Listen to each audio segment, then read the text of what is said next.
សូមជម្រាបសួរដល់ពុកម៉ែបងប្អូនព្រមទាំង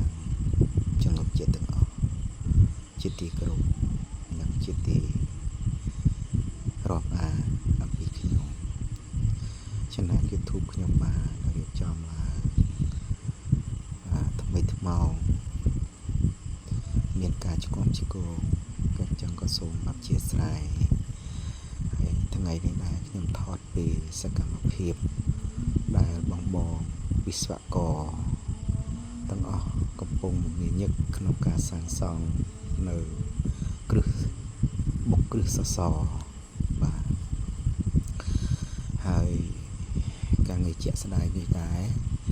គឺបំបីក្បាលសសរដើម្បីចាក់តាងបាទចាក់តាងនឹងកំពុងបុកបំបីក្បាលសសរចាក់តាងធ្វើជាគ្រឹះស្ពាននេះចាក់បំបីសសរគ្រឹះណាបងប្អូននឹងហើយថ្ងៃនេះដែរវីដេអូ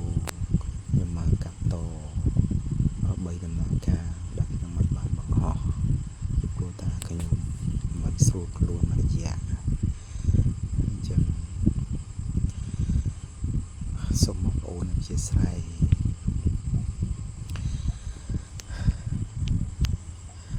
នេះគឺថាអ្នកភូមិអ្នកស្រុកគាត់មិនដែលឃើញនៅគ្រឿងចាក់ចឹងឈរមើលបាទពិតជាគួរឲ្យស្ងើចសរសើរក្នុងការសាងសង់នេះមែនតើអញ្ចឹងខ្ញុំបាទក៏សូមអភ័យទោសដែរចំពោះការឆ្គាំឆ្គង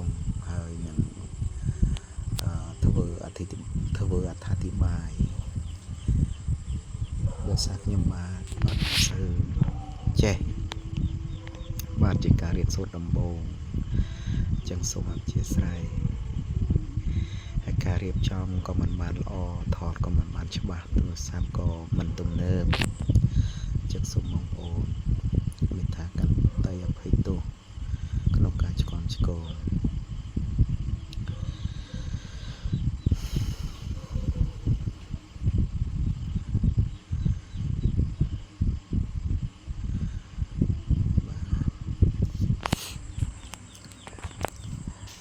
ខ្ញុំបាន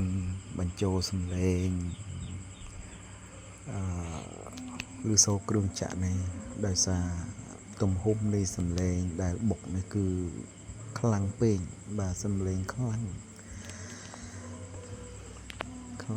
មែនតើអញ្ចឹង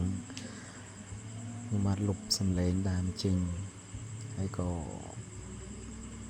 អត្ថាធិប្បាយនៅសំឡេងថ្មីបញ្ចូលទៅនេះមិនដឹងថាឆ្គាំឆ្គងយ៉ាងណាក៏សូមអធិស្ឋានផងហើយនេះគឺបាទអ្នកនៅក្នុងឃុំប្រាសាទដែលមានចំនួន5ភូមិនេះអញ្ចឹងថ្ងៃក្រោយទៅគាត់មិនចាំបាច់ស្ទះដឬមួយក៏រងចាំដអីទៀតទេពេលដែលសាងសង់រួចហើយសម្ពោធរួចហើយគឺលែងមានបញ្ហាឆ្លងកាត់ពិសេសនោះគឺសិស្សសាលាបាទដែលគាត់ឆ្លងកាត់លំបាកហើយចឹងក៏សូម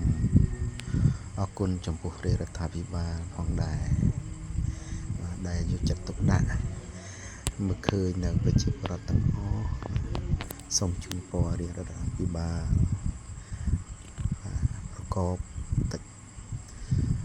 នៅជ័យជំនះក៏ភារកិច្ចហើយនេះគឺជាតាងដែលបុកសសរគ្រឹះរួចហើយបុកបំបីក្បាលសសររួចហើយក៏រៀបចំក្រាលដៃធ្វើតាងសម្រាប់រៀបចំពុំចាក់តាងដើម្បីបណ្ដុះសសរឡើងបាទ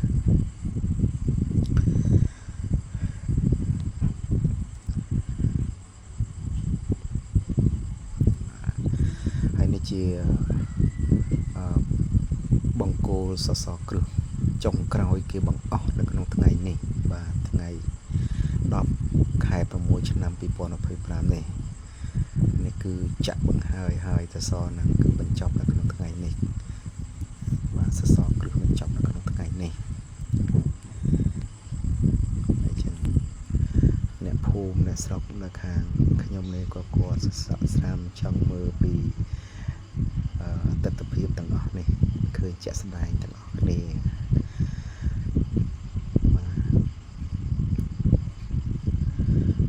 បាទសូមអរគុណ